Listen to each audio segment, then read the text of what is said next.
18-ci sualın izahına baxaq.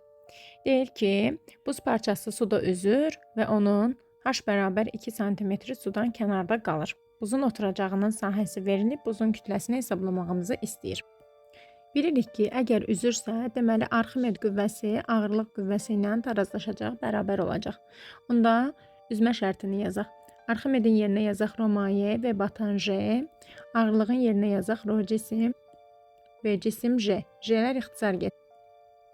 Deməli, cismin sıxlığı 900-dür, suyun da sıxlığı 1000-dir. Bu da eləyir 10-da 9. Bax, 10-da 9 hissəsi batıb. Onda nə qədəri batmayıb? 10-da 9-u batıbsa, deməli 10-da 1-i batmayan hissəsidir. İndi gəlin batmayan hissənin həcmini tapaq. Bax, bura hündürlükdür. Batmayan hissənin hündürlüyü. Sahəni də veriblər 2500 cm kvadratı. V də bərabər olacaq SH. S-in yerində qoyacaq 2500 cm kvadratını metrin kvadratına çevirmək üçün 10 üstü mənfi 4-ə vururam.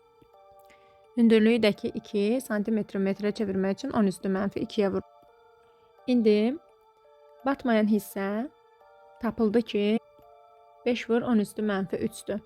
Onda həcmin özü nə qədər olacaq? Bax, bir ədədin 10-da 1-i əgər 5 vur 10 üstü mənfi 3-dürsə, onda 1V bərabər 5 vur 10 üstü mənfi 3-dürsə, onda həcmin özü olacaq 5 vur 10 üstü mənfi 2.